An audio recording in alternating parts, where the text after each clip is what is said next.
உங்களோட ஏசு இருக்கிறாருங்க, நானும் என் தேவனும்.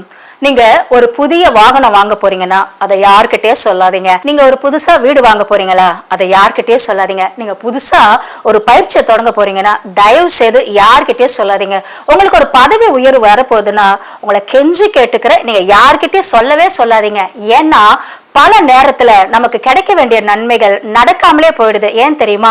சரியான நேரத்துல சரியான நபர்கள் கிட்ட நம்ம சொல்லாம தேவையில்லாதவர்கிட்ட போய் சொல்லும் பொழுது அவங்களுடைய இருதயம் எப்படி இருக்கும்னு நமக்கு தெரியாது. அதன் மூலமாக நமக்கு நடக்க வேண்டிய காரியங்கள்லாம் கைக்குடி வராமல் என்ன ஆயிடுது, தடங்கள் ஆயிடுது. நம்ம ஒண்ணு நினைச்சிட்டு இருக்கிறோம், நம்ம கூட பழகிற எல்லாரும் நண்பர்கள் நல்லவர்களா இருப்பாங்கன்னு. அவங்க நல்லவங்களா தான் இருப்பாங்க. ஏன்னா உங்க வெற்றியில உங்க கூட இருப்பாங்க. ஆனா நீங்க ஒரு காரியத்தை புரிஞ்சுக்கணும், பொறாமையும் சில இனம் புரியாத போட்டியும் எல்லா மனிதர்களுக்குள்ள இருக்கு. அதனால நீங்க அமைதியா இருக்கிறது தான் நல்லது. அவங்க நல்லவங்களா எவ்வளவு நேரம் இருப்பாங்கன்னு நீங்க நினைக்கிறீங்க? நீங்க அவங்கள விட மேல முன்னாடி போயிடக்கூடாதுன்றதுல அவங்க ரொம்ப குறியா இருப்பாங்க. அது நீங்க புரிஞ்சுக்கிற வரைக்கும் உங்களுக்கு எதுவுமே நடக்காம தான் இருக்கும். அதனால யோசேப்புன்ற ஒருத்தர் வேதாகமத்துல நம்ம பாக்குறோம், அவருடைய சகோதரர்கள்லாம் தூக்கி அவரை குழிக்குள்ள போட்டாங்க. எதனால குழிக்குள்ள போட்டாங்க? இவருக்கு ஆண்டவர் ஒரு தரிசனத்தை காமிச்சாரு. சூரியனும் சந்திரனும் 12 நட்சத்திரங்கள் எல்லாமே அவரை வணங்குற மாதிரி காட்டினாரு.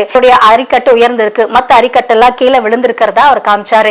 இதை போய் சொந்த சகோதரர்கள்ட்ட அவர்கிட்ட சொல்லும் பொழுது எல்லாரும் என்ன பண்ணாங்க, நீ என் மேல துரைத்தனம் பண்ணுவியா, எங்களை விட நீ மேல போவியான்னு நினைச்சு அவர் மேல பொறாமை கொண்டு ஒரு குழியை பார்த்து என்ன பண்ணாங்க, அவரை தூக்கி அந்த குழிக்குள்ள போட்டுட்டாங்க. ஆனாலும் கடவுளுடைய திட்டம் யோசேப்பு எகிப்து தேசத்துல அவரை பிரைம் மினிஸ்டரா உயர்த்துதானா.